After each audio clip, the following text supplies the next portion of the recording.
So I'm trying to think about how we're going to do this.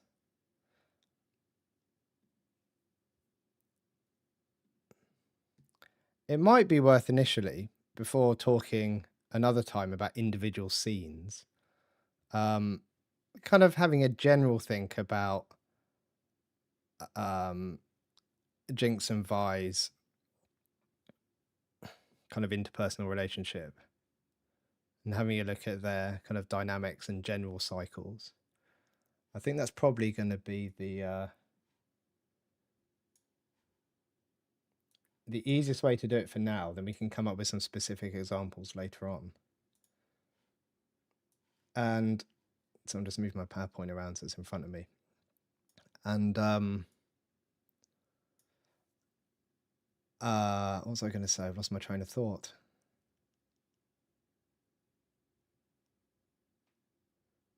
Yeah, we can look at other examples, like more specific scenes. And we're in this strange place at the moment in the series where I've kind of left it with like the Vanda Vi Jinx hug, where things are kind of trending in the right direction. But I I don't want to think too much about that. I want to focus more on when things weren't trending in the right direction. So up to the point where they were effectively trying to kill each other. Because then what will be interesting is to apply the model to why things have improved. But I feel like if we go straight into that, we're kind of shortcutting this a little bit.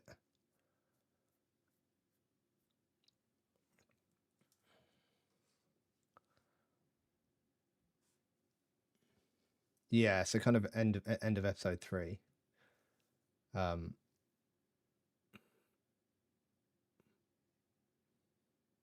That's when the grey and everything came up, wasn't it? That's where we're going to go up to. But generally, just when Vi and Jinx aren't getting on.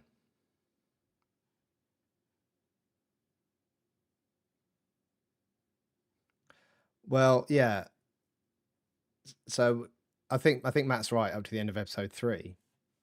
And then what will start to happen is, I mean, I don't know what's going to happen in the next episode, but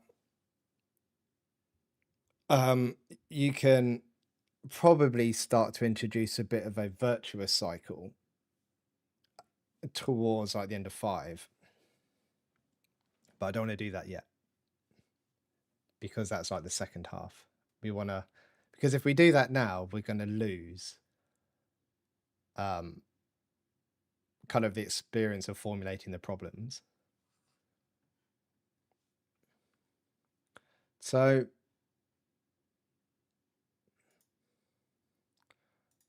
I think about where to start on this. Where's my drawing thing?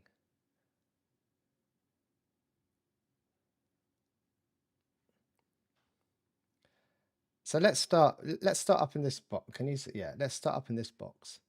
There used to be a way where you could have like a little like laser type pointer, but maybe you can only do that when you're actually playing the slideshow. But this isn't a slideshow. That doesn't matter. As long as you can see my mouse, I can just draw on it. Let's go red for this. So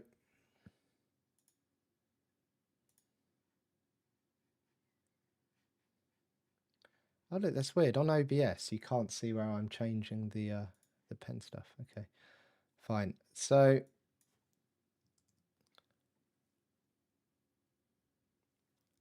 we need to think of a time, or sometimes, or generally speaking, when Vi and Jinx are together. So we've got Jinx here as essentially the service user. We've got Vi as the relative.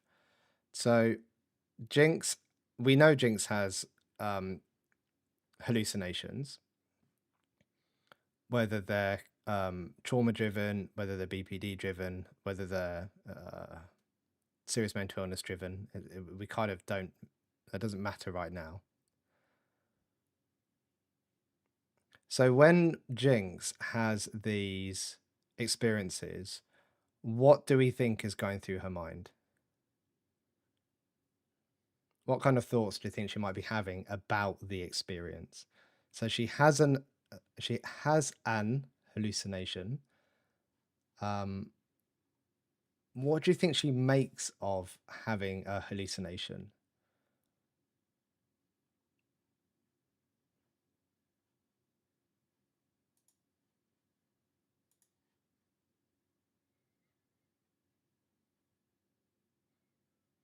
In fact, I can type them straight into the box. If I click on this, okay, that's good. I can type in there, right? So okay, so Dong Lord the Third says guilt. So guilt isn't a thought. Guilt is a behavior. Is an emotion. Sorry. So maybe she's having guilt. Why do you think she'd be having guilt?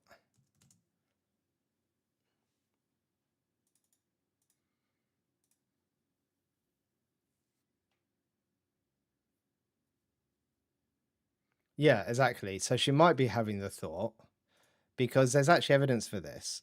So she said to Vi before, "Oh my, oh, you're actually real." So she's probably having some kind of thought of, "Is this real?" Could be a thought that she's having.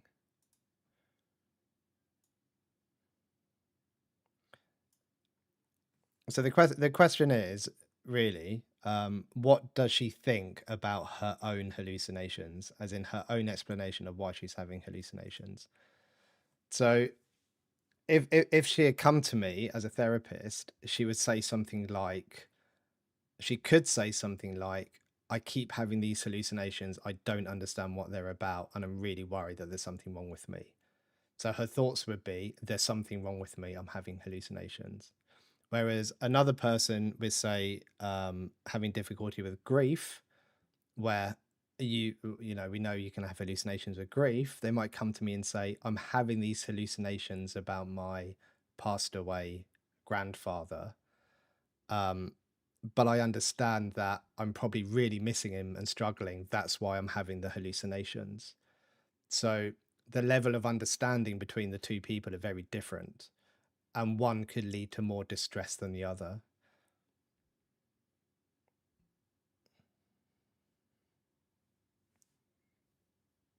Yeah, that's a good point, Matt. So a few times she says stuff like, I'm not that crazy, hasn't she? And she argues with the hallucinations as well. So I think that's evidence of her kind of thinking that they're real, or maybe questioning that they're real.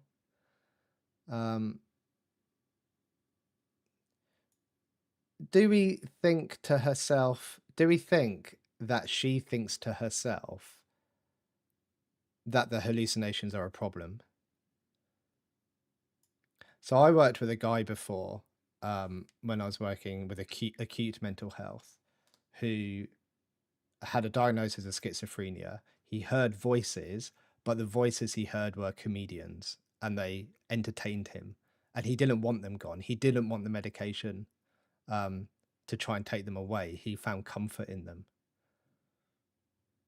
So not everyone who hears voices actually wants to get rid of them.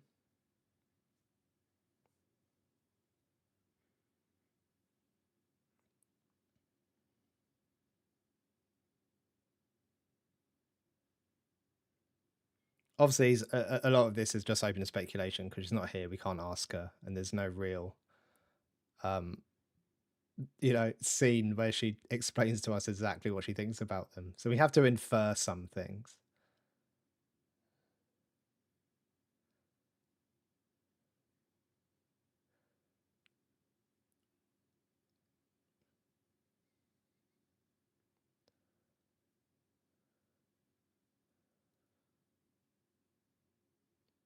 Yeah, exactly right. So something that, so Matt says they typically remind they where's this going to pop out there? Um, they typically remind of things she has jinxed. So that kind of reminder would kind of fit, in here. So she's kind of got this schema, hasn't she? She's got this schema and belief about herself that she's a jinx.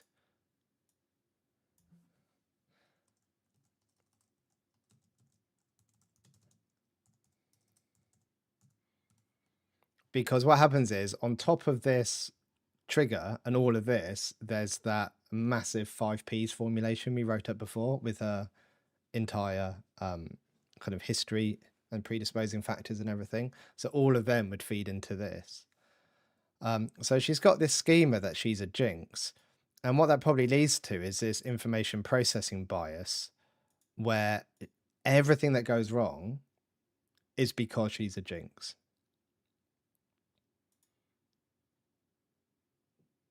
So that makes sense. So that schema and that information processing bias will lead to thoughts about herself. It will lead to thoughts about her hallucinations and the situation that she's in, but they'll be heavily skewed by her schema and information processing.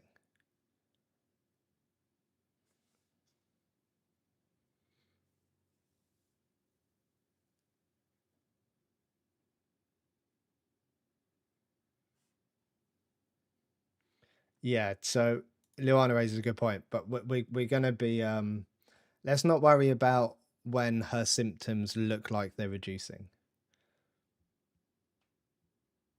because that will overcomplicate things. And what will happen is when we talk about things that are going well, like Isha maybe being a protective factor, then we can look at why that has led to a reduction in hallucinations.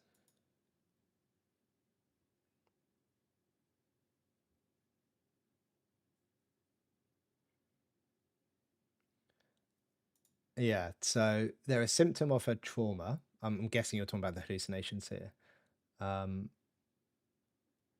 But she's turned it into her support system over time. Yeah, from her perspective, probably because she doesn't have anyone else really. But it's quite a maladaptive. I don't like that word, but it's quite a maladaptive support system. Yeah. So Lars raises a good point. Is this real? She might be thinking it's my fault because I'm a Jinx.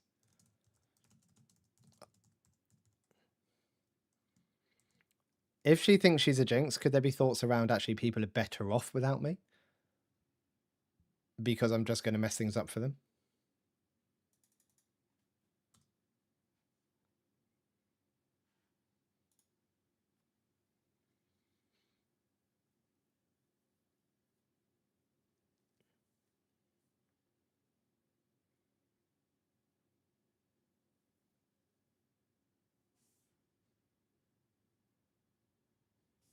Yeah. But she still wants some connection with Vi. So it's not strong enough for her to think, actually, I don't want to go near Vi. I want to keep my distance from Vi because if I get involved with her, then I might screw things up for her again. There's still something there around her wanting a connection with Vi. Because it's really difficult because we've got on one hand, she's like the schema of I'm a Jinx. When I'm about, people die. When I'm about, people get hurt. I screw things up. I'm a Jinx. But on the other hand, she's got like that BPD thing of I don't want to be abandoned. Um, I want to try and keep people close to me. So she's really stuck between those two places. And it's obviously really distressing, as is evidenced. Yeah, exactly. So like Jill is saying there, a lot of thoughts about being replaced then or abandoned. So there's like a push-pull there, isn't there? It's I don't want to be abandoned, but at the same time, I'm a Jinx, so those close to me I might hurt. It's a really difficult situation to be in.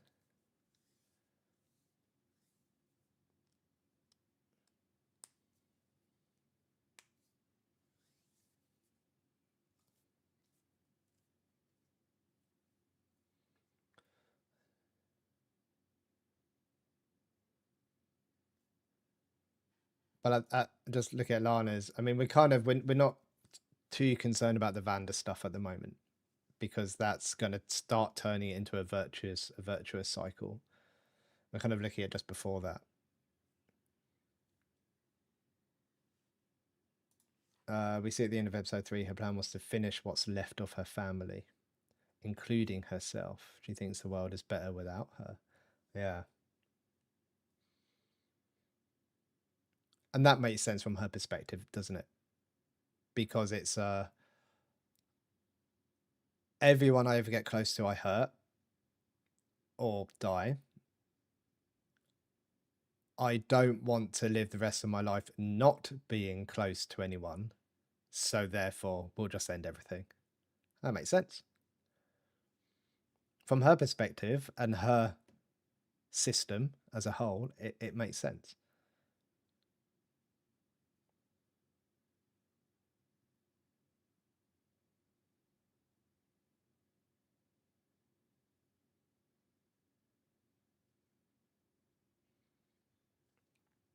I mean, yeah, Carol. So yeah, she has showed this doubt before, and so this schema would have been building for a while, because the sense of that she would probably make, if we think about this, is that she was always.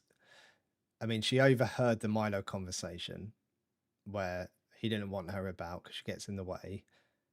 Then there's scenes where she's being asked to stay behind, not because she's going to get in the way, but because people care about her and don't want her to get hurt. But that's not her perception of that.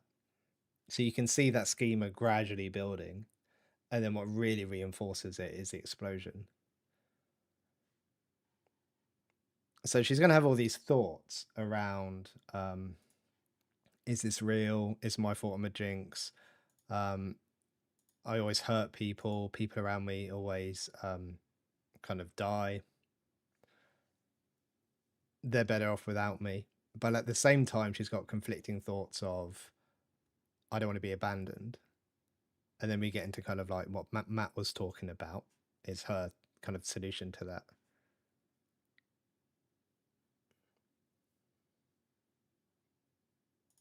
So what we're looking at here is a vicious cycle. So this is where things are going wrong, and actually Vi is maintaining Jinx's presentation and vice versa. So Jinx will be maintaining Vi's presentation. And then when you throw in a protective factor, which in real life would be an intervention. So for example, you say something to Vi like, when you're with Jinx, perhaps there's something that we can do that could make your interaction with her more validating and more than understanding, more of an understanding of her pain, then maybe Jinx will respond better to that. And then because all of these things are interconnected, you see positive shifts start to happen. That's called a virtuous cycle.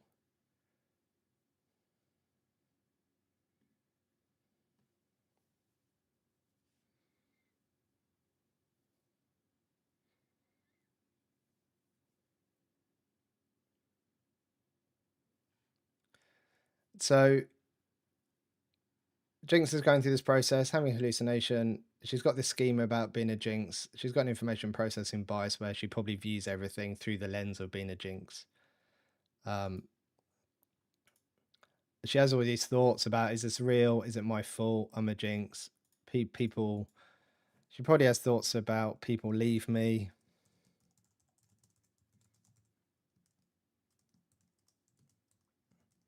I hurt people. That kind of thing. I mean, we've got a good sense there. I'm not sure if I've actually used quotes there. Let's have a look. No, I've used at signs.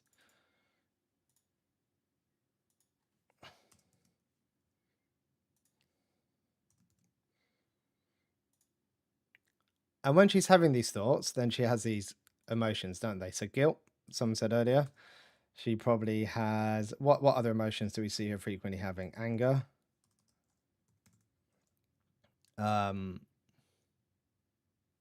Distress.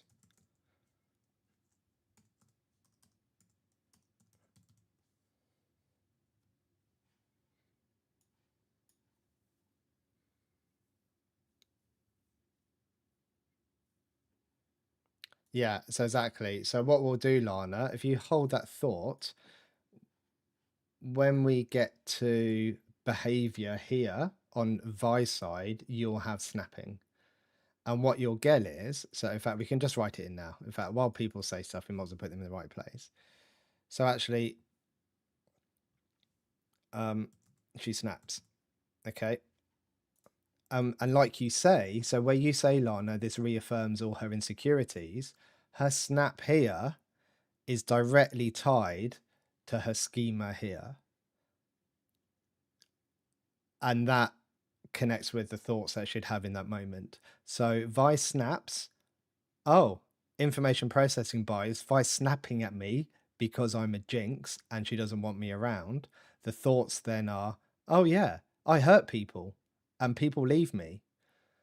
And then we end up in this cascade of this kind of maintenance cycle again. And then just to briefly summarize this, when this is happening, Vi doesn't like it. So that comes up number 9 here and it triggers Vi. And then Vi's stuff starts happening. And then if she snaps again, then it comes back into this. And you can see how all of this just reinforces each other. So a point of intervention, if you're actually working with this, say, like as a family or as a parent-child kind of thing, like the behavior would be an intervention point. So it would be looking at ways where instead of snapping, what would be a more appropriate, helpful behavior? So like not snapping or offering warmth and comfort or trying to be compassionate. Because actually, if you start to do that, then this might not be as intense. Like it's still going to be there because obviously just one time of not snapping isn't going to change much. But over time, you might loosen that schema off a little bit. Or you might start to impact this information processing bias. And then because you've changed this bit, these thoughts might start to change a little bit. So it might go from it's like always my fault to, okay, I've done some things that were my fault, but maybe things in the future won't be my fault. And then that can have an impact on the rest. Let me have a look. Yeah, it's not so much about what the hallucinations make her think about others, it's her sense of what's going on for her. So she might be really distressed by kind of seeing Milo, for example. But on the other hand, she might not be. She might be, oh, I've still got Milo with me as this hallucination, and he's giving me loads of advice and he talks to me. Yeah, I'm all right with that. Or she could be, holy shit, I'm like imagining the person who I killed in a bomb explosion. I don't want that in my head. Get out.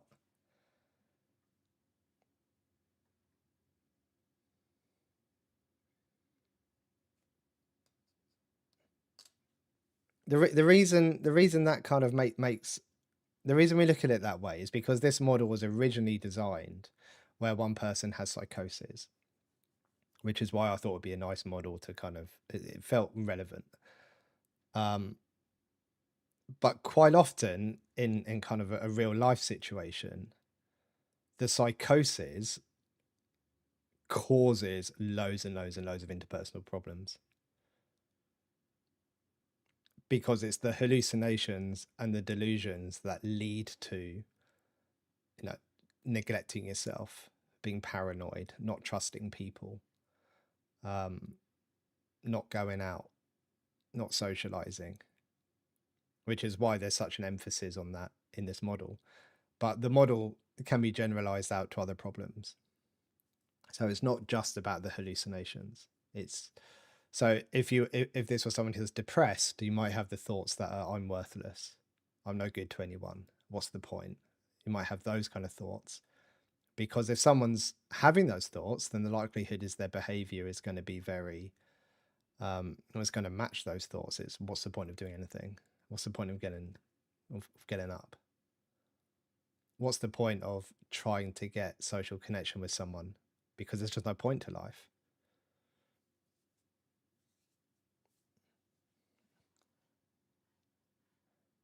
Jealousy. Yeah, we've got some jealousy in there, haven't we? This isn't going to look very pretty by the end of this, by the way, but that's okay.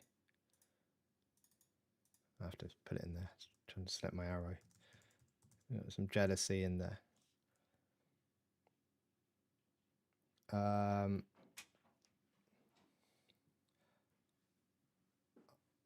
Just having a look. Yeah, confusion, overwhelmed. We'll lump overwhelmed in with distress. Just because my blue box is going to get, like I would normally separate them, but it's just going to get filled up. I mean, there's no emotion here that's particularly kind of skewed towards something helpful. Well, not helpful, that's the wrong word. Kind of positive, I guess. I don't like that word either.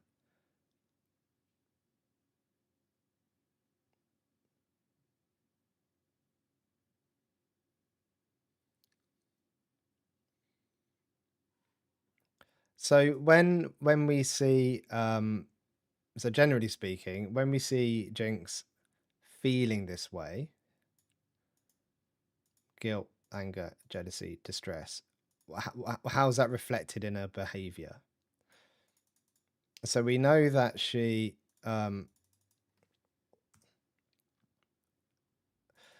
when she's got the rail gun or the chain gun, whatever it's called, and she's kind of firing indiscriminately really early on, and also at the same time when the firelights come and she's firing at them, and Vi kind of sees how Jinx is responding to that, would you say she's out of control?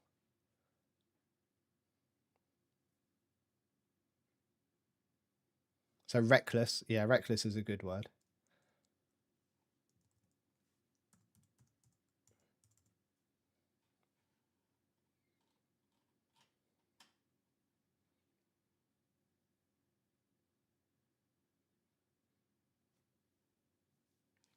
So yeah, violent. So kind of violent aggression.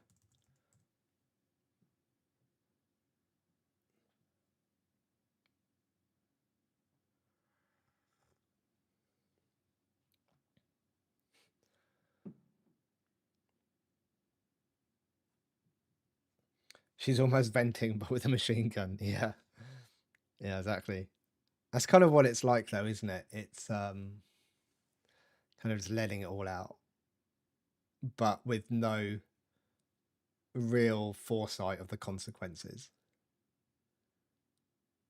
Yeah, I think it is. I think there could be a bit of dissociation in there, Lana. Yeah, I agree with that. When she's in that state, I think there probably is. So we'll put dissociation in the behavior category. It's questionable whether, like, if we're getting academic about it, whether there would be a physical symptom box. And because dissociation is a nervous system response, it could go in there, but we'll put it in behavior for now because we know what we mean. The point of this is we kind of know what we mean by it, not if things are in the right box or not.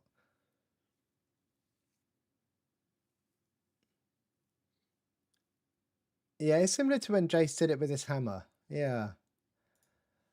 I'm thinking. I'm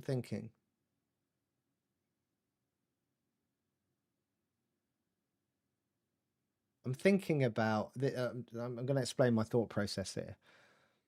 I'm thinking about whether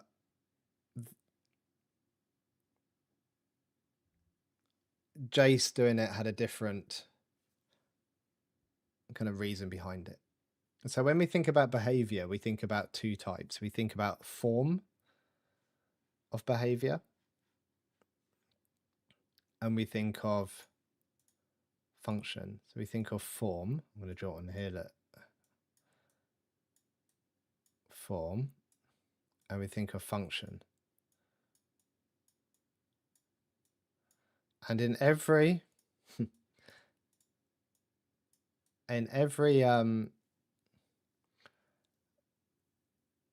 kind of behavior analysis, we always ask the question, WTF. What does WTF mean? How I can delete this later? Should be able to.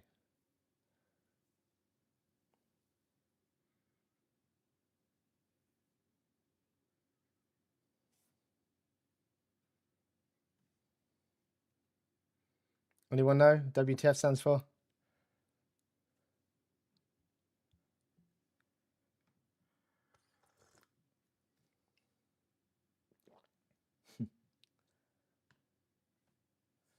So, of course, WTF stands for what's the function? So we don't actually concern ourselves with the form too much. So the form is what you see. It's the behavior that you actually see the person doing. The function is the reason that they're doing it. So an example could be, I'm just trying to be sensitive with my language, but let's say I work with lots of young people who will, for example, take themselves to a bridge and then phone the police and say they're going to jump off it. It happens quite regularly. And the form is taking them to themselves to a bridge and calling the police. Now, the function can be very different. So someone could look at that and go, oh my gosh, she wants to end it. That's why she's gone to the bridge. Someone else might look at it and go, oh my gosh, she wants connection with people. She wants attachment. That's why she's phoned the police, and that's why she wants people to come to her. So they're two very, very different functions with the same form. So this is where my so when Donglor the Third said, "Is this similar to Jace?" This is the direction my mind goes in. So my mind goes in the to thinking of when Jace does it. Does Jace do it because he's become a little bit kind of he's given into anger? It's kind of pushed him into his limbic system a little bit, and he's not thinking straight, because when you go into your limbic system, it turns your prefrontal cortex off a bit. Like, it's not off on, but it changes it has an impact on the pathways, so he can't decision make very well. So is his behavior driven by that? Because he doesn't have much of a trauma history. Not saying that he hasn't experienced trauma. I'm just thinking it looks more driven by that than anything. Whereas when we see Jinx do the same thing with the chain gun, is it because she's dissociating because of a trauma response? So the form looks very similar, but I wonder if the underlying mechanisms that drive that behavior are different. I mean, this is a bit academic. We're not going to know. It's probably not the thing that people really need to be thinking about. This is probably like the thing that geeks like me think about. But this is what this is what I like. And it's a lot easier when you can get the person in a room with you and talk to them about it. So whenever I watch this stuff, like, this is what I'm thinking. I'm always thinking, like, WTF? I'm always thinking, what's the function? Like, in everything, it's really hard to turn it off once you see it. Even in real life, kind of like, what's the function? Why have they done that? It's not, oh, they did that. It's always like, why? Why have they done that? And that's then gets you better at perspective taking, because then you're putting yourself in their shoes, so to speak, and trying to understand the function for them.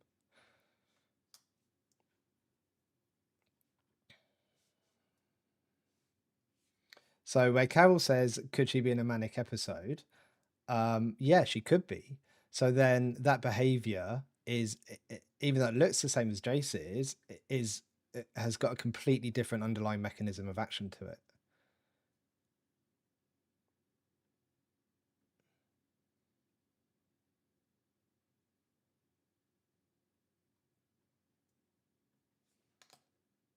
Yeah, I mean, that's a good way to put it on over. So we've got the what and the why. And in my line of work, I don't care too much about the what.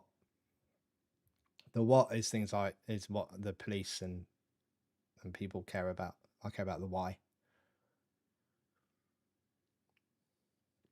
Because actually, if you can help people with the why, then you can find other behaviors that they can do that still meets that why, which perhaps isn't as risky or illegal in my line of work.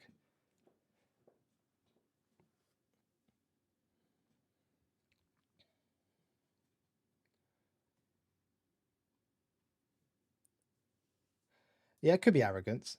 I mean,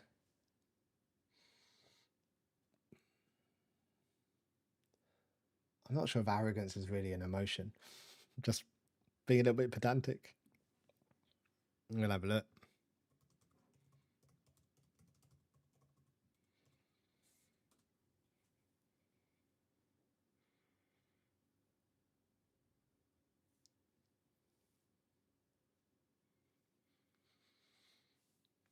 Interestingly, a lot of people online are saying that arrogance is a behavior.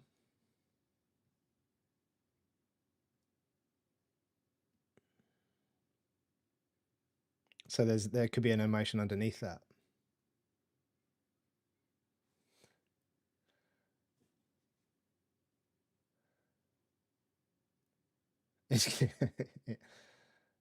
I'm not going to highlight your comment, Lana, just in case some algorithm bot picks it up and wonders what on earth we're talking about in here.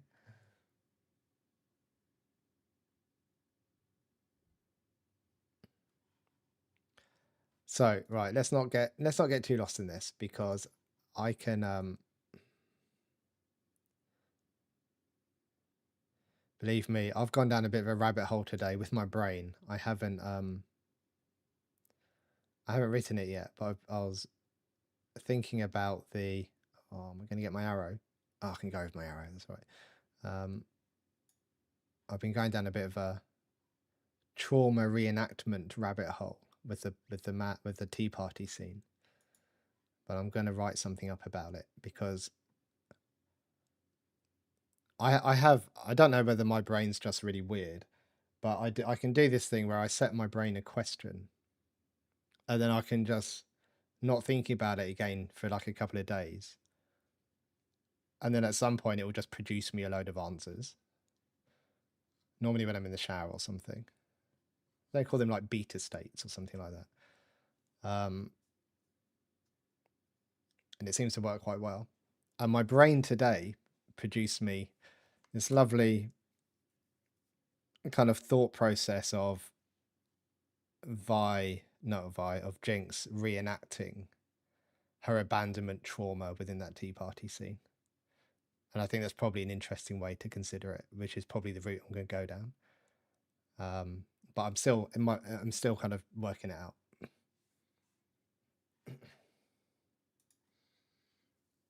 It's the kind of thing that wakes me up at like 3 a.m. and then I have to get up and write it, or I'll forget again. The chase with children memes are horrendous at I can imagine.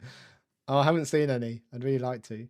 I'm still trying to avoid, like, it's really annoying, because what I want to do at some point is I want to watch other therapists talk about this, and then almost like critique or comment, agree, disagree with them. Not in a, you're wrong kind of way, but like an educational experience for me to see someone else's perspective. Because I think those would be some quite cool videos to make. But I can't watch any of them at the moment in case of spoilers.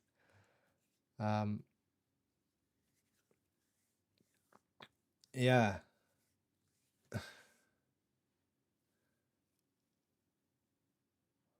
Oh, yeah. It does it. It's not always lovely, Lana. Like people just tend to talk about the good stuff. My brain produces loads of stuff. I was up at like I was up at 3 o'clock this morning because my brain was just thinking about like a new editing technique to make my editing faster. And I was just lying in bed and I was like, I really want to try this technique to see if it's going to speed things up for me. And I thought I could just do it in the morning. Like I can just go to sleep now, and like I don't need to deal with this right now. And I got up in the end because I was just thinking about it so much. I got up and I thought, oh, I'm going to try it. And the way when you edit videos, you're going to like process stuff, and it was going to take like 12 minutes. And I was like, oh, I've got 12 minutes now. And I don't know what happened, but I ended up watching videos of um like these super plungers that can unblock toilets really well. not like not that I've got a blocked toilet or anything, but I was fascinated by it. I was like, how does this work? Like my mind was just like, what's going on with these? Um I got stuck in that for like an hour of just I'm trying to understand how these plungers work. And my computer had done its thing within 20 minutes earlier by that point. It's just yeah. Don't they call 3 a.m. the witching hour or something?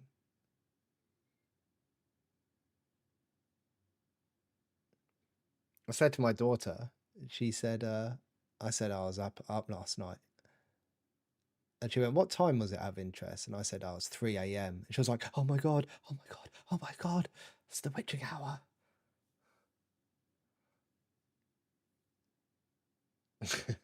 Yeah, Matt, yeah. So where did we go? We went to Turkey not too long ago, and they had B-days. And it's the first time I've ever, like, I've been like to, I don't know, France and places where they have B-days, and I've always looked at them and thought, "Nah, I don't really fancy that." And this time, I don't know why, it just, it just took my fancy, and I was like, I want to try the B-day. And yeah, it was, I could get into the B-day life, I think.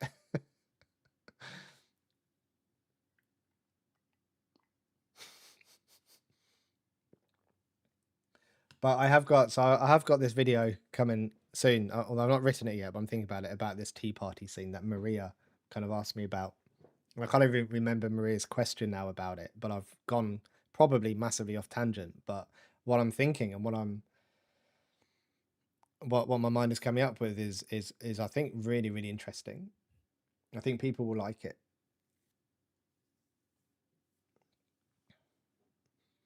Right, where do we get up to? Because look, I'm going a massive thing here, and I appreciate people's attention spans are different. So she does this behavior. She does this reckless, violent, aggressive. She dissociates. She attacks people. We see her attacking Vi. Does she normally initiate it?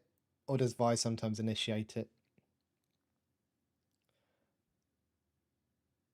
Ender 3, who's initiating it when they go in? Because Jinx is standing there, Caitlyn takes the shot, but it's her reflection. But who kind of started that little skirmish? I remember. Yeah, I think it does depend on perspective, yeah. And I guess he then asks the question, well, when did it actually start? But when this is happening, so when Vi, let's think of, I mean, let's think of, say, I don't know, any of the Vi and Jinx scenes really where they're not getting on. So prior to like 4, so 3, season 2, episode 3, and previously, when Jinx is behaving this way, and I guess because of the nature of Arcane, it doesn't have to be directly in front of Vi. Vi could have heard about it through other means. What does this do to Vi? Like, what's Vi's response in all of this? So, in other words, Jinx will do something and it will trigger Vi. So, the behavior of the service user, so Jinx's behavior triggers her. Now, Vi's got a schema herself, and Vi will also have her own information processing biases.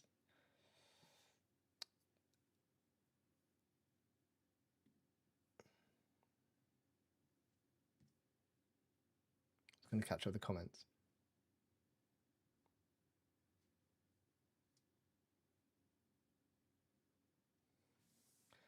I mean, Vi blames herself for everything. Exactly, right? So here, I'm going to try to do this with this. I could probably do this on my iPad, but I don't like looking down all the time. It hurts my neck. So there's blame, isn't there? There's kind of a blame and kind of responsibility type thing, I'm guessing. So like a responsibility of, well, I need to get Powder back, or I need to get Jinx back, however she's kind of phrasing in her mind.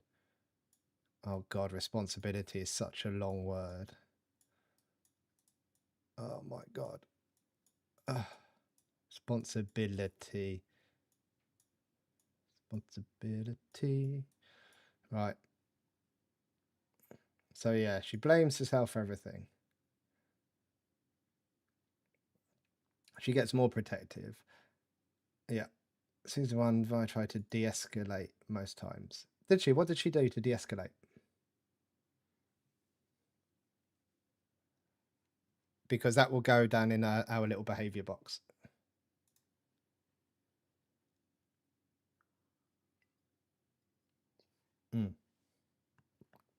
So there's thoughts here, aren't there, about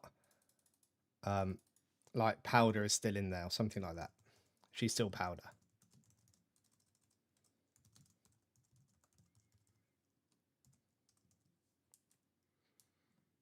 And I need to get her back. That kind of thing. I need to get her back because it's my fault. Something along those lines.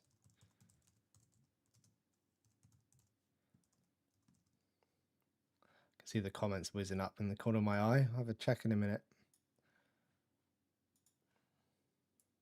Yeah, so she thinks Jinx as the monster I created. So I'm guessing like that kind of fits with I need to get her back because it's my fault. I mean, it's my fault. I mean, it's my fault that that she was abandoned, I guess. That's how Vi sees it in a way. Because she got whisked off to a full package at Stillwater. Who was coming back to me with de-escalating?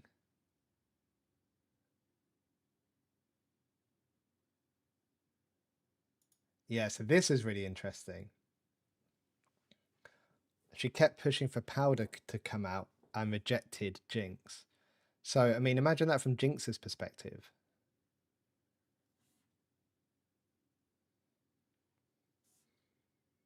So we've got this weird thing where Vi's trying to almost like fix Jinx, but in doing so keeps trying to kind of reach Powder within her. But by doing so, she's invalidating Jinx's identity. So that's what I kind of see here. I actually think she comes across as quite invalidating to Jinx. Now remember, when we're talking about this, it's not the behavior, it's not the form of the behavior here that's the problem. It's the perception of this behavior by the service user. So every time that you hear Vi talking to Jinx as Powder, or referring to Jinx as Powder, or saying things like, you know, Powder's still in there, whatever, Jinx just probably feels really invalidated.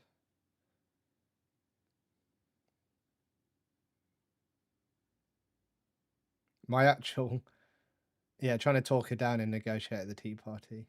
My mind's presented me with this choosing the chair dilemma in the tea party, which I'm formulating as a trauma reenactment to force her to be abandoned again, which is the whole purpose of that. Like, Vi can't win. And it's an unconscious, I'm gonna feel abandoned as an attempt at mastery, which is going to end up really maladaptive for me and re-traumatize me again, which is a well-known documented reason for trauma reenactments. But I don't want to give too many spoilers in that video. But I hope you're quite interested in that. I actually think the answer, she needs to kind of try and sit in both chairs. Vi shouldn't have Vi, although she didn't really. If Vi was forced to pick a Jinx or Powder chair, she should have said, "You're both. Both both of you are there." That would have been more validating. Obviously, if we're in a kind of more real world scenario. So I actually think a lot of this invalidating behavior to Jinx really triggers Jinx. But I'm interested to see the de-escalation.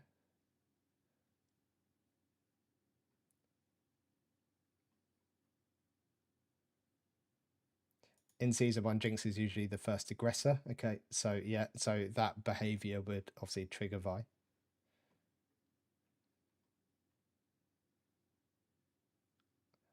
Yeah, Vi didn't want to believe Jinx was Powder. Yeah.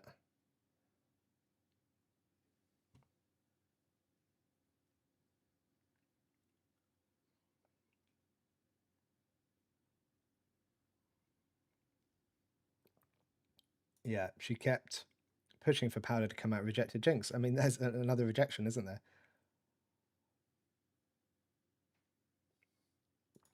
She still thinks Powder can be saved, and I think there's a part of Jinx that kind of notices that, but that invalidates Jinx. It invalidates all of Jinx because Powder is still in Jinx. Like they're still the same person.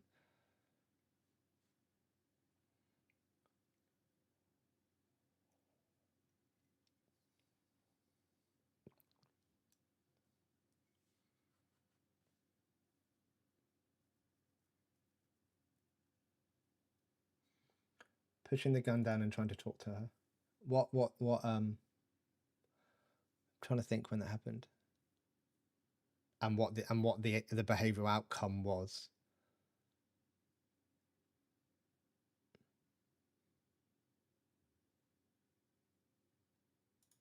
So she did try reassuring Jinx.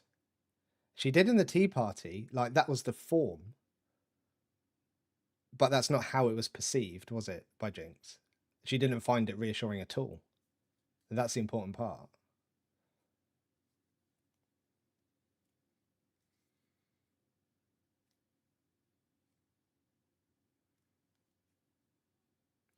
Yeah, yeah. Like what Jill's saying here. So she's trying to talk her down and negotiate the tea party, but that comes across as invalidating to Jinx.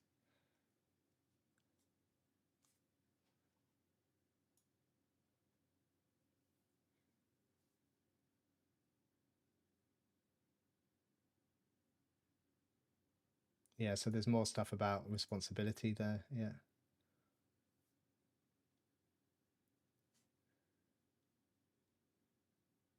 So this was probably the closest that Vi was getting to probably what Jinx needed to hear, I would say.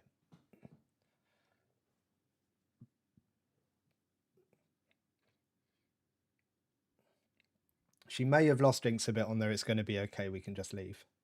But I think the start of that, the kind of the apology, the recognition of, okay, I shouldn't have called you that.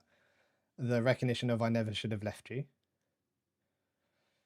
Even though she didn't, but she did from Jinx's perspective. But that's good for Vi to kind of acknowledge that. You did what you had to survive. Lovely. Yeah. Not so sure on the it's going to be okay, we can just leave. But like Vi's trying her best. Like I'm not like in the moment when you're talking to someone like that, I think that's a very, very good a good kind of choice of words that she used in that situation.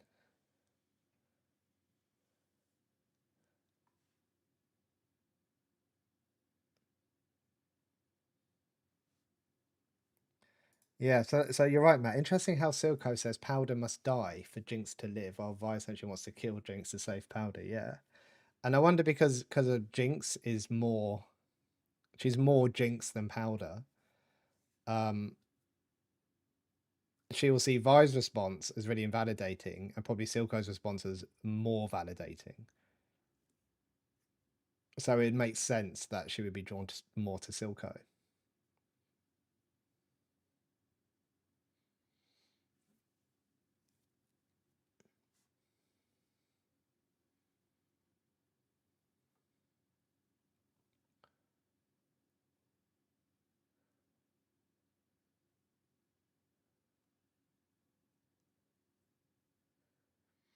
Yeah, so and it started like there's some shifts that happen really quickly, and I don't know if that's just um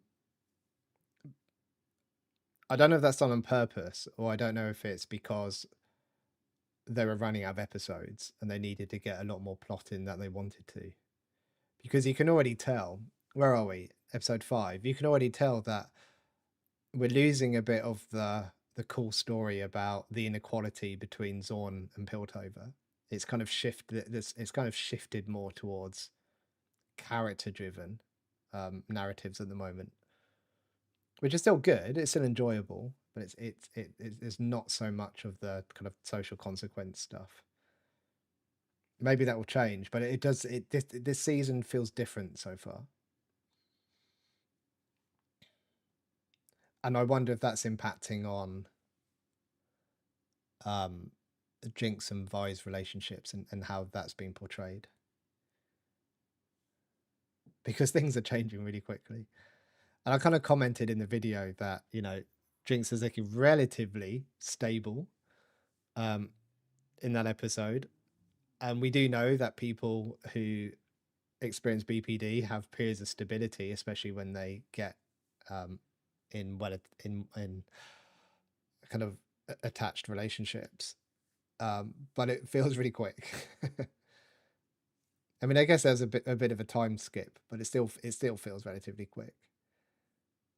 I mean, some of the literature around intervention for BPD is like 7 years um,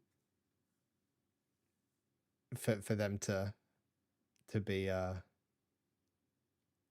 don't know if they use the term recovered, but to start seeing good outcomes. But hey, maybe Jinx is on the she's not at the top of the bell curve. She's one of the outliers. And then of course we're talking about a whole world that isn't actually real, that we can't apply any of our data to. But it feels like this has shifted really quick. What's Jill saying is interesting. Interesting. As someone said something up the top. I think Vi's very aware that powder Vi into Jinx was tied into her disappearing. Yeah, she's reminded that she's a Jinx. That's why Vi doesn't yet. Yeah, that honestly makes no sense to me still, and it was like a switch, a writing issue as far as I'm concerned. Okay, shouting the names of people Jinx killed. Oh, Jill, what's interesting? Maybe that's something I actually said. Isn't it weird that the first place my mind jumps is that it wasn't me or someone else must have said something cool in the comments? Vi's happy that their parents didn't see their daughter go insane. Yeah, I'd imagine so. Vi is a reminder. Yeah. Yeah, Vi tried to reassure Powder that she wouldn't leave.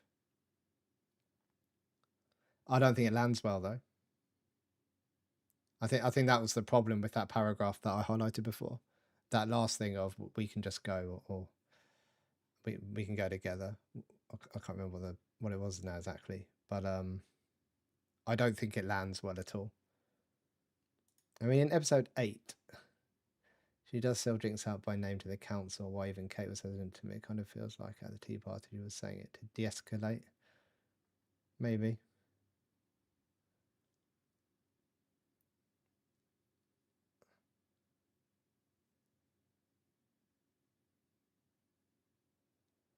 Vi gave up on Powder at the tea party. Gave up on Powder. Yeah, okay. But she realised she's still there with Isha like later on. Yeah. So if this situation is still during the dinner party, she already gave up. Yeah. Because actually what it's too early to do this, but at some point, because the purpose of this formulation really is to um look at points where intervention could be made. But it'd be interesting if you did like an Isha formulation, because that would look very different. And this formulation, that would be more virtuous, I'd imagine. I mean, we could do that at some point. But there's also the Vi, I mean, kind of Vi and Vanda situation could change things as well. So although they aren't direct, although they're not direct intervention points for Vi, because they're kind of external, this is the difficulty of formulating human behavior. They're still going to have an impact.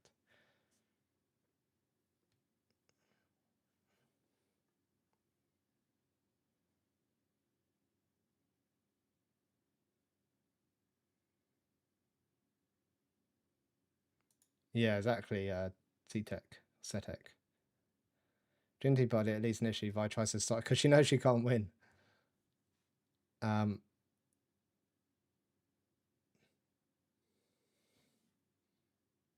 from Vi's perspective, if she chooses Jinx, she loses powder. If she chooses powder, she invalidates Jinx. She can't win. And she purposely can't win. She's been purposely put in that situation to not win. So Jinx can be re-abandoned all over again and hence reenact her trauma.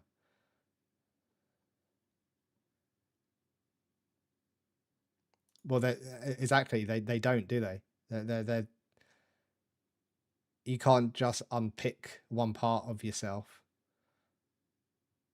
So you can't tell they're the person, and that's the acknowledgement that Vi needs to. It'd probably be helpful if she could somehow get that across to Jinx, is like, I love you as you are. Like, I understand that you've done what you needed to do to survive. And I understand that you're no longer powder. You're this new person with all of these experiences that you've had. But that's okay. But that would be really hard for Vi to say, I'd imagine. Yeah. Oh, here we go. I probably should have read the comments down. Matt kind of answered how I did. Exactly. That is the issue. And that's why it's so invalidating to Jinx.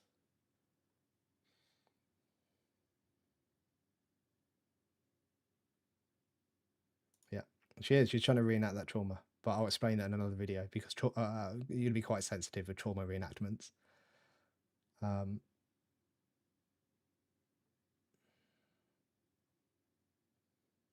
just want to catch up with some of these.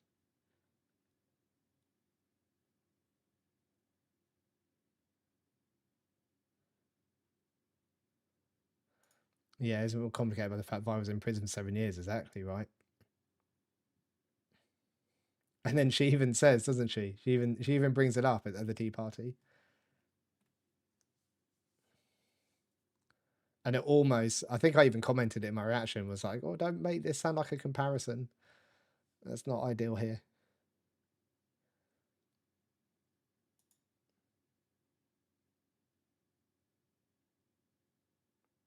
Yeah, it could be emotionally driven. That was in regards to your video you were working on from a while back, yeah.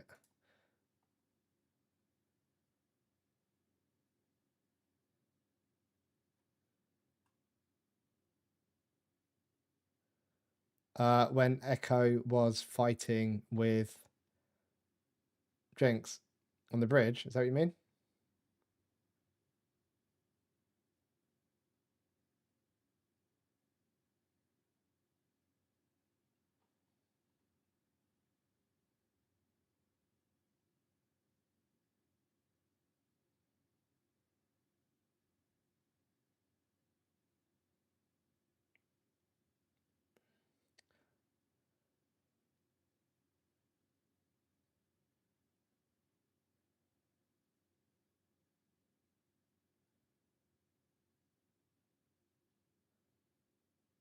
Right, let's have a look at what kind of Carol's message, because it's split in two. What struck me, another question is about the way Jinx interacts with Isha. Yeah. She mentions, my sister and I didn't used to be like this. She liked to punch things. I remember that. I think also strikes that is tough in the way she approaches Jinx. Need a more calm approach, like Silco did. Yeah. Because Silco was kind of quite validating, wasn't he, really? And even when Jinx was saying things like, I'm really struggling with these memories and I hear them still, he didn't say that was wrong in any way. He kind of did the whole listening, being there thing, which is probably a more helpful response at that time than what Vi was giving.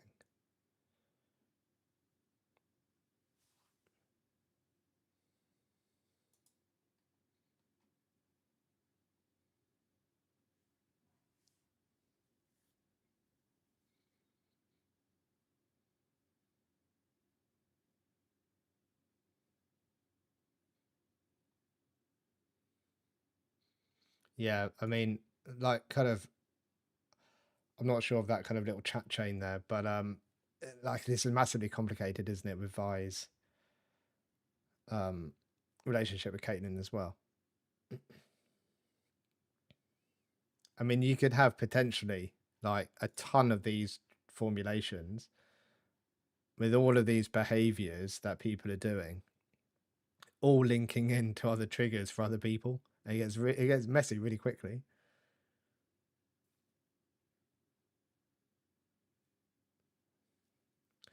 I was going to hit. So Lana, Vi rejects the Jinx side, yeah, and Jinx rejects the powder side, yeah. Oh, it's not just a Vi issue. Vi rejects the Jinx side, and Jinx rejects the powder side. Jinx rejects the powder side. Yeah, so that's an interesting question. What is Jinx doing with powder?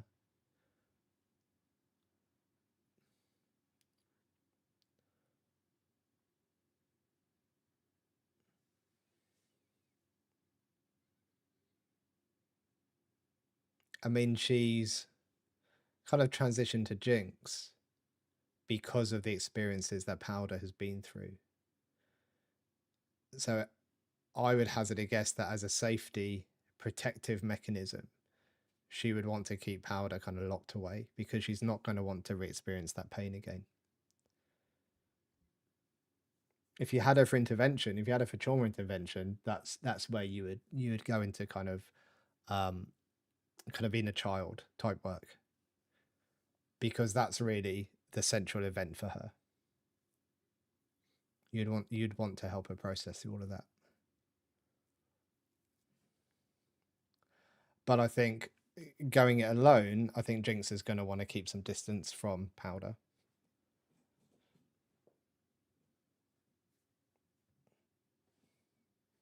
Yeah.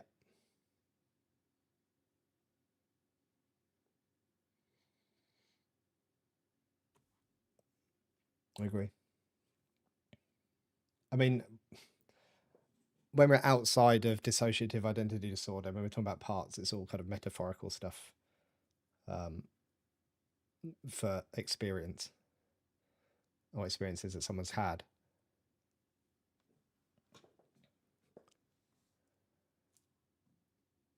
But I think when other people reject either powder or Jinx, it still invalidates Jinx. That's how it's perceived by her. It's exactly what you say, Matt.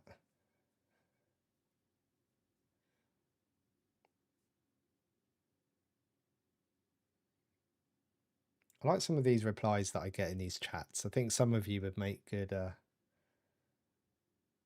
listeners, good formulators, good counselors, good therapists, good youth workers, that kind of stuff.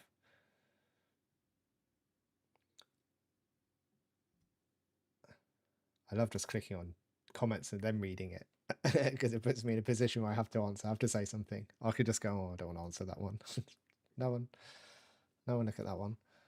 I think Vi struggles with accepting Jinx over powder. I think Vi struggles with accepting Jinx is also because powder is the only real connection she has to her own life. Yeah, potentially. I think that's a good point. And she probably also sees kind of the mess of a life that Jinx is creating for herself and wants that to stop. I just wish they'd have gone to therapy. I know, right? They would have kept me in business for a while. Could have got the council to fund it. Because they could have used the money that they'll now need to spend on a new roof on paying for therapy. They've only been in that position.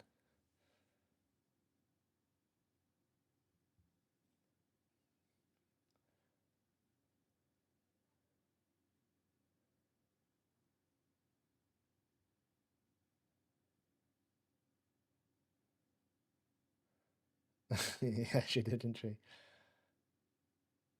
Let's not forget Vi sees Jinx as a result of Silcoat. Yeah, okay. Yeah. I like all this.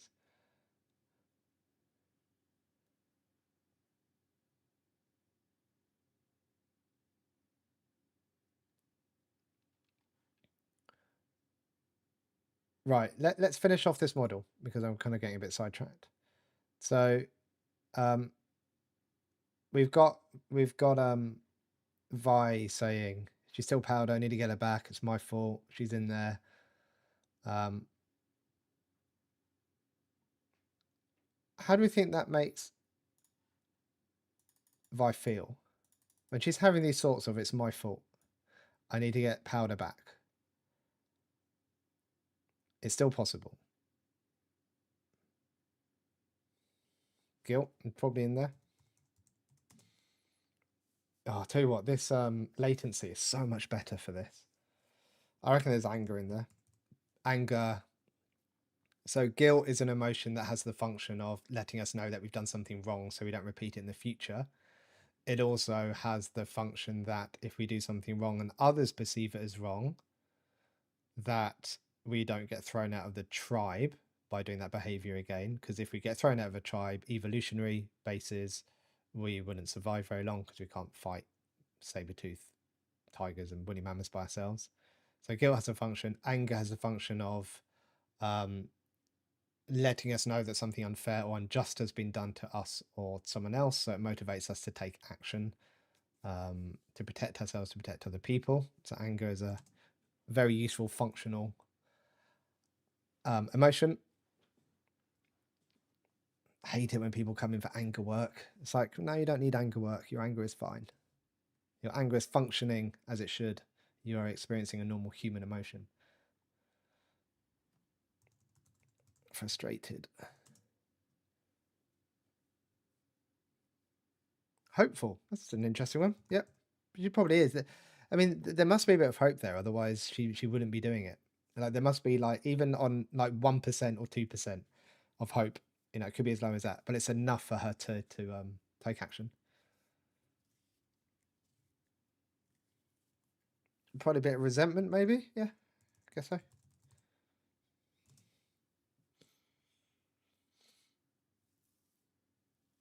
Is shock an emotion? Oh, I guess it depends if you're talking shock as in the physical. So I would see shock as a physical, maybe a behavioral response, but I would see surprise as an emotion, which it might be more appropriate. Surprise, it's not like surprise, it's your birthday type thing. It can be that kind of response, like when someone jumps out at you and you're like, oh my gosh, like almost like leading to fear. We have surprise.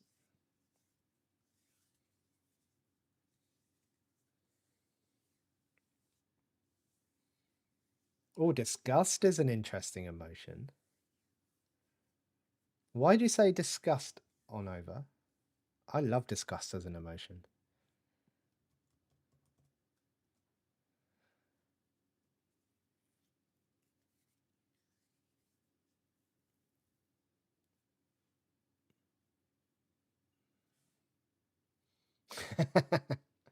And I know how I feel, like every comment that comes through. You can just go with like, I don't know, just gut feeling. That's fine. I'm not going to I'm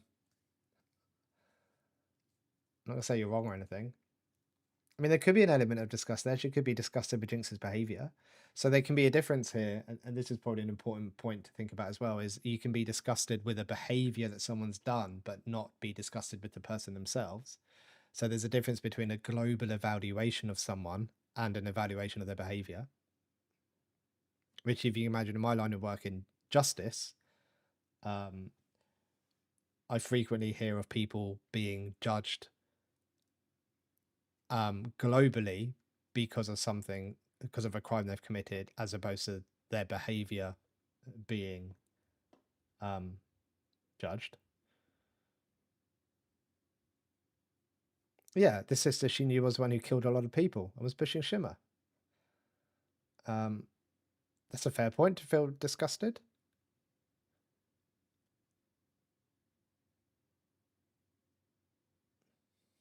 I mean, being disgusted is you want to get distance from something. You want to distance yourself from it.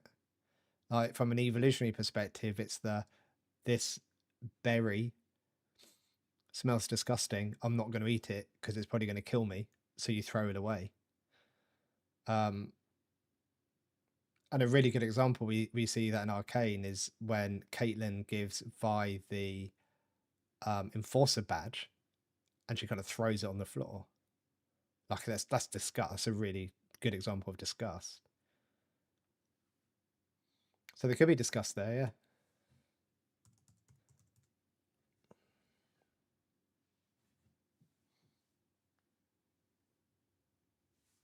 Yeah, she could be disgusted with the Jinx relationship. There's loads of, to be fair, there's loads of things she could be disgusted about. Yeah.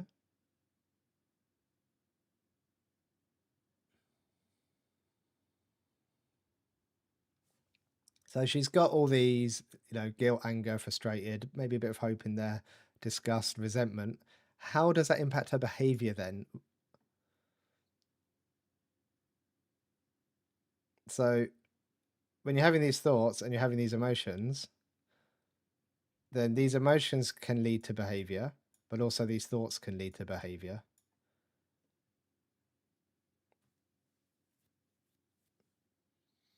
So some of the behavior you've already written in that she actually comes across as quite invalidating to Jinx.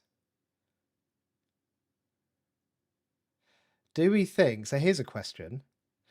Do we think any of this left-hand side at all that relates to Vi? Do we think any of this had anything to do with her getting into a relationship with Caitlyn?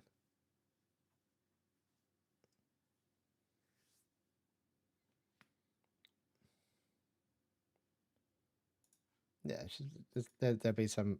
She's afraid, fear. Yeah.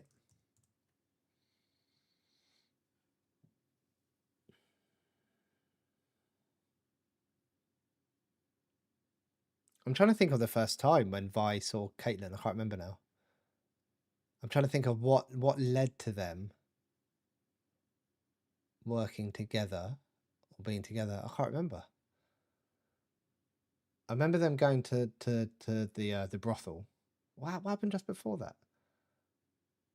Oh, she gets her out of prison, doesn't she? She gets her out of Stillwater. Yeah, okay.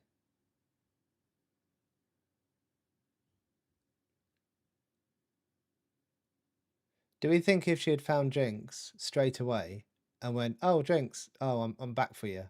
Can you be powder again?" And Jinx went, "Yeah, all right then. Thanks for coming back." Would her and Caitlyn stay together?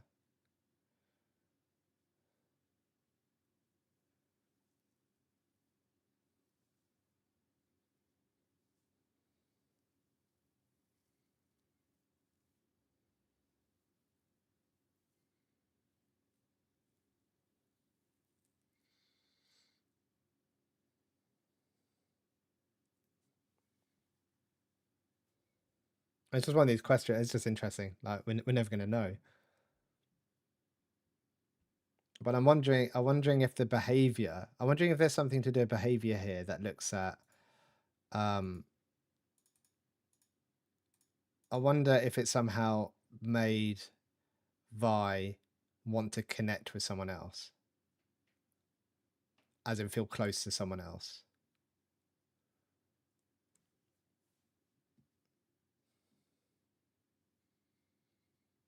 Because there's a behavior here of being seen with Caitlyn, of being with Caitlyn.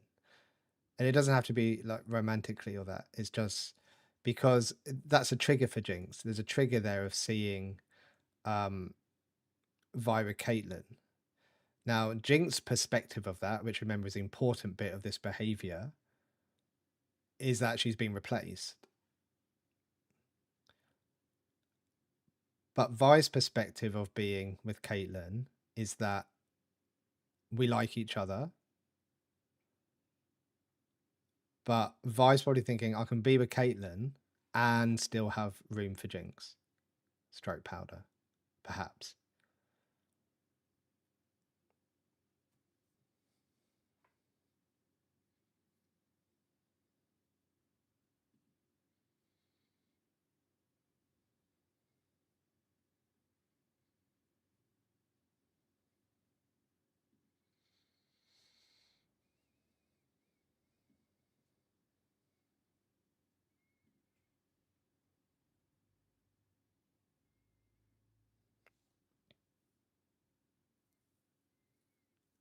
Let's see what people think about that.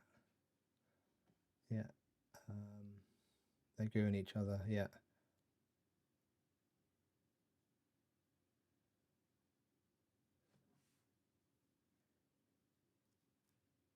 I think Kate reminds her of the people she loves. Yeah, you have a good heart. Sees her mum. Yeah.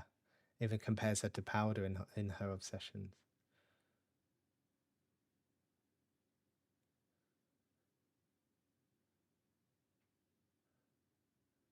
Sarah says no.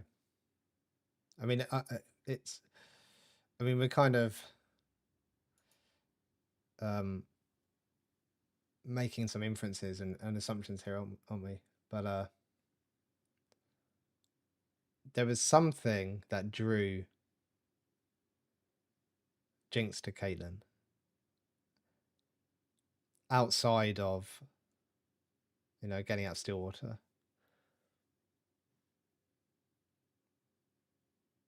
And trying to locate Jinx kind of initially. There's something that kind of kept them together.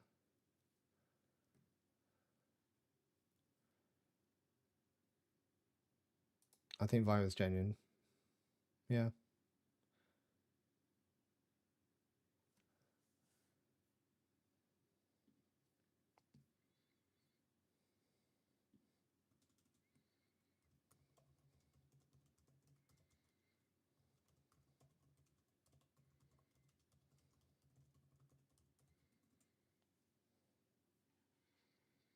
I think Caitlyn saw in Vi what no Pilty has ever seen in her.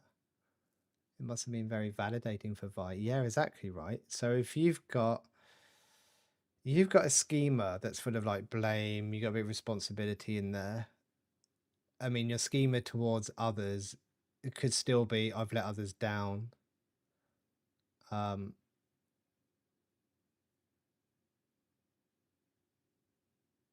Maybe that schema leads to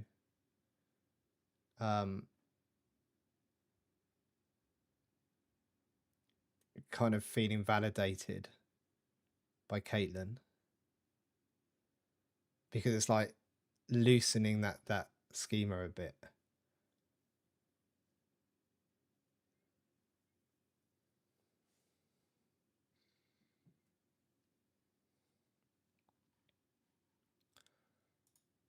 But I think no matter how you end up with it, being with Caitlyn is an absolutely, there's no question at all.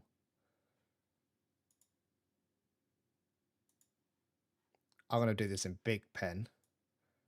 That triggers Jinx. Look how big that is. There's no question there. So however we end up at this behavior, kind of doesn't matter.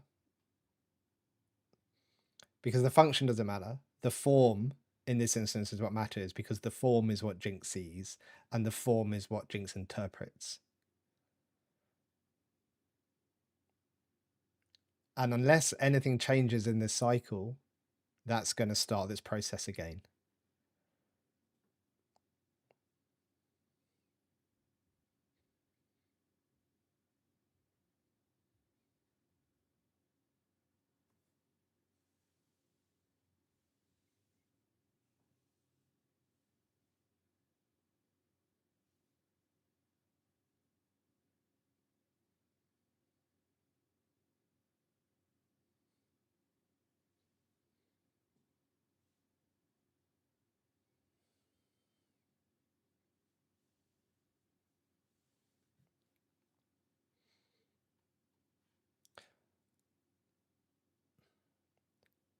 So where would point of intervention be?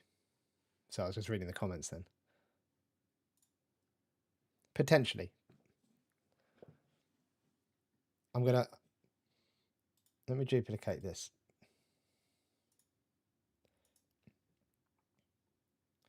So there's going to be some intervention points that we can't use, is another way to look at this. So we can't use that as an intervention point. We can't use that as an intervention point. And the reason we can't use them is because it's the other ones that impact emotion. You can't just change emotion without changing the others. You can't just say to someone, don't feel guilt, without doing anything with thoughts or behaviors. So they're not intervention points.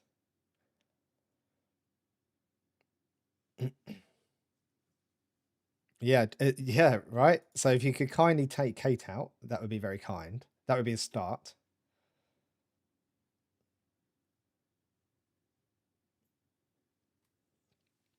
I mean, if this was more of a real life scenario where Jinx and Kate, where Vi and Kate, they weren't part of a strike force, but they were potentially going around a town or a city or something, and were kind of running into looking for Jinx. You'd probably want to run this model through with them if they were coming in for intervention and say, look, imagine how this looks to Jinx. And also giving them some psychoeducation about Jinx's schema. And it's not so much what the behavior is, because they'd say, yeah, but we're together. We've still got room for Jinx. We're just trying to find her. You'd want to give some kind of education around schemas and how that might be perceived by Jinx. And actually, for longer term success, it might be better off purposely not being together in the vicinity where Jinx might be. And then Caitlyn and Vi could go, oh, we don't want to do that. We have the right. We have the right to be together. So, well, you do. But look where that's landing you. Like the maintenance cycle says this is the consequence of doing that. And they could choose to change or not. Sometimes I go through these things with, real people, and I kind of point out and say, well, maybe, like one I get quite often is, when you shout at your daughter for doing this thing, then it triggers her, and then this whole thing happens and it all blows up. How about you don't shout at her? And you perhaps not like push this one thing, let her leave her bedroom floor a little bit messy. And then you get pushback of, well, I shouldn't. They're the child, I'm the adult. So they should listen to me. And you're like, maybe you're being a bit rigid with those rules there. No, they're the child, I'm the adult. They should listen to me, and they will listen to me. And then you kind of get stuck because the person's not willing to change their behavior.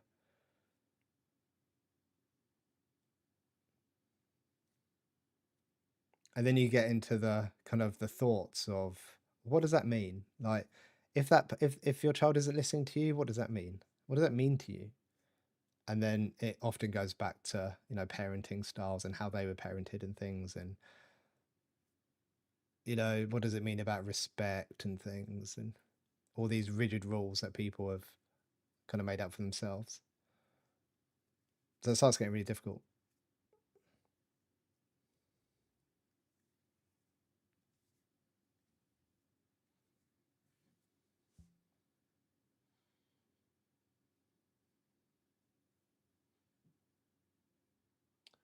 Oh, I was going to highlight that. It went last second. It's possible it turns out okay, but I think Vi still lacked a fundamental understanding.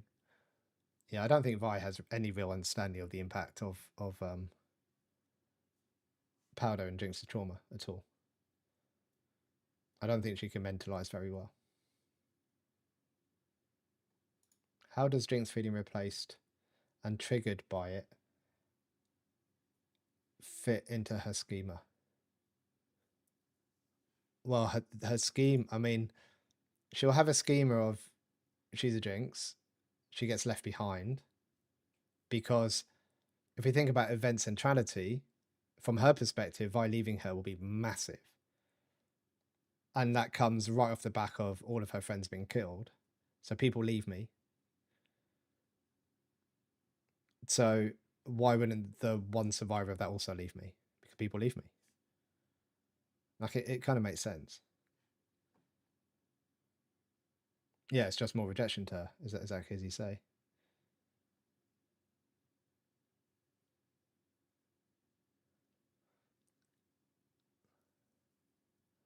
What I'm not sure what you're saying here about Vi. Even though Kate is a romantic interest to Vi and not a little sister figure. But Jinx doesn't see that, does she? Jinx has no idea what Vi and Kate's interest in each other are at all.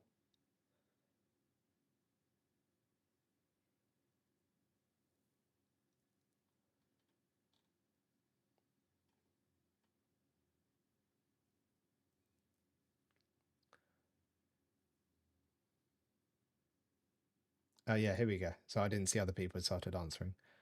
So like Onover says, yeah, I get feeling Jinx sees love as an all or nothing. Potentially. And interestingly, you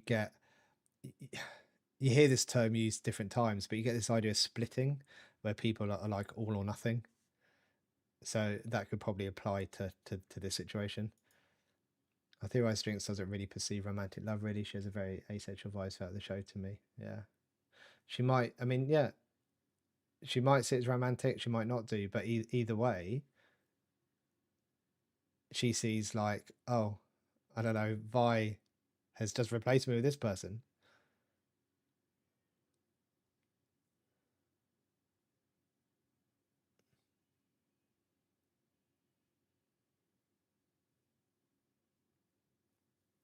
And it probably doesn't help that Jinx then sees Vi later on in a enforcer uniform after what happened to her parents.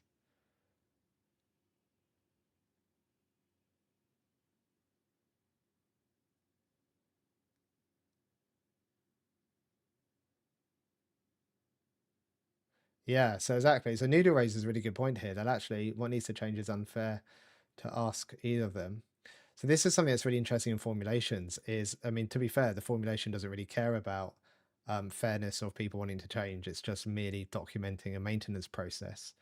And actually sometimes the answer is just to, oh, let me draw. It's just given up. It's just to split. See you later. Sometimes that happens in relationships. Like there's just so much toxicity there. I mean, if you're talking about domestic abuse cases and things, then yeah.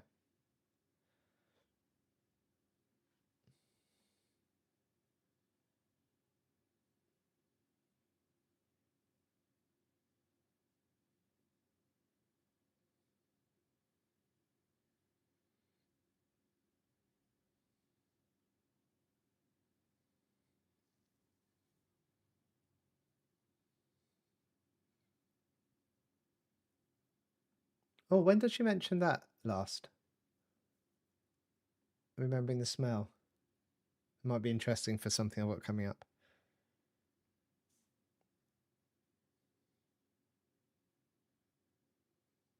Well, I'm going to start winding down in the next 10 minutes as well.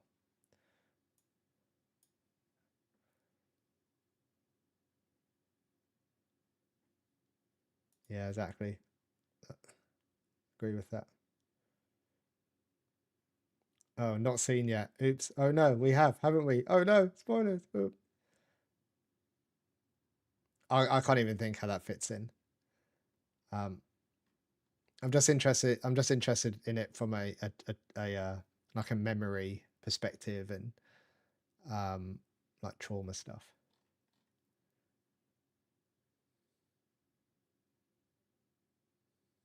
That's right. I get direct messages on Patreon with people saying, "Don't look in the chat quite yet because there's some spoilers in there," and then they go and try and sort it out. It's fine. And you know, I've got a memory like a goldfish. I would have by tomorrow morning. I would have forgotten about that.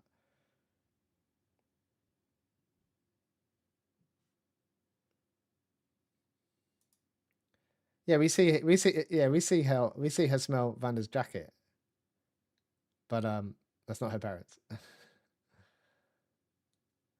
Unless Vanda has been very close to Mumsy, and she can smell it off that.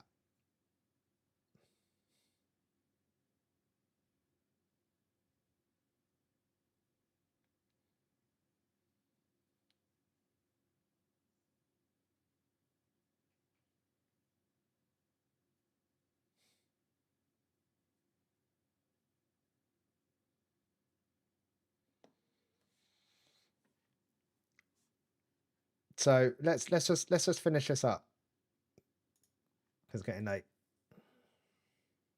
I think one of my daughters is still up. Should be in bed. I can hear the telly on. So yeah, so we've got potential intervention of just trying to split them up. That ain't gonna happen. We got behavioral interventions. Well, let's get the Galaxy pen out. We've got behavior interventions. Don't be with Caitlin. I don't know. What else would you say? Try not to fight so much. Look at this. Look at this pen. It's lovely.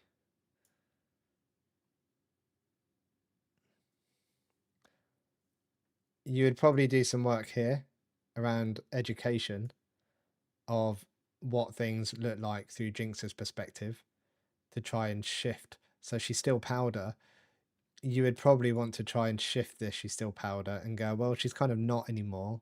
She's this new person who has got powder's experiences and is made up of powder's experiences, but actually she's not going to be powder again. And we need to try and weaken this.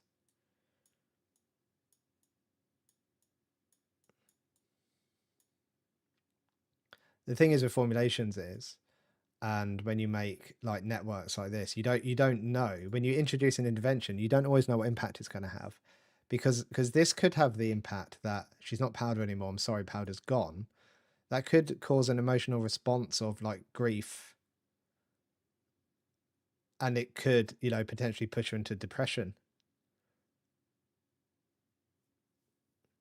Or it could go down the hope that, okay, maybe this new person, I can still help them. We just don't know.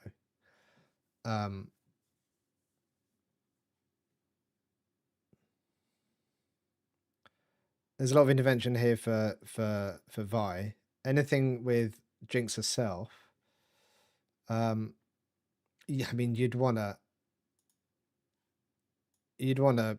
process the shit out of this, wouldn't you? Like a schema. You'd want to, you know, the rejection, and actually, because we're obviously privy to all sides of it in Arcane, that she wasn't actually being abandoned. You'd want to process all that stuff through. You'd want to do some kind of behavior intervention around probably things that would mean that you'd probably want to do some work on the dissociation, because the dissociation might actually loosen the recklessness a bit, in terms of, you know, letting loose with the chain gun and things. So you might have an impact there. And then if she's less aggressive, so if she's less reckless, then that might have an impact up here. It might not trigger Vi as much. So you can start to see how these things all interact with each other. Yeah, so this is why I haven't touched on Isha, because actually I think when we do another stream, we will do more of a protective version of this, and we'll throw Isha into it. Maybe not as a person, but Isha maybe as a we'll throw her. We might throw her in here. We might throw Isha like into here, into this bit, because Isha might be changing the schema a bit. I've looked after Isha for 6 months and I haven't killed her. Maybe I'm not so much of a Jinx. What impact does then that have on my thoughts? Well, maybe I'm not a Jinx all the time. Okay, so now I'm not feeling all this all the time. I'm actually now have access to other emotions that I didn't have before. In fact, there's actually times where I feel a little bit happy with her when we're playing monsters and bugs and things. Mm. And actually, we do see that has an impact on her behavior because she doesn't go out and become reckless as much. So let's not get into this now. This is like another hour's worth of work, probably. But that's really interesting, isn't it? And actually, we see the hallucinations start to reduce a bit. Oh gosh, let's not do that. No, my mind's there already. No, no, no, no, no. But that's just acknowledging your comment there, Sarah. We do start to see a bit of a shift. So yeah, so I was going to ask, so when would that be good? After 6? Yeah, because we've just done 5, haven't I? So after 6, I'm just writing up there to remind myself. Do you, Noodle? Like, I kind of think, like, I look at this stuff sometimes, I'm like, what am I doing? Like, are people really interested in this? Because I think what's difficult with it is that you don't end up with any solutions. Like, there's no answers here really, are there? It's about understanding.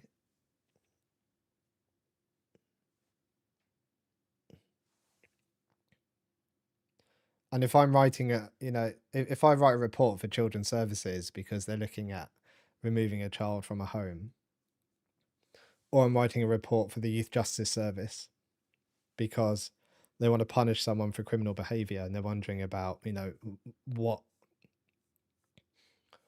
what shall we do with them that might actually be helpful to change their behavior, then this is what we're looking at. But it doesn't give anyone certainty. I think that's probably what I was trying to say earlier with when I was saying it doesn't give you answers. It doesn't give you any certainty that what you're going to do is going to actually work, but it gives you the best chance.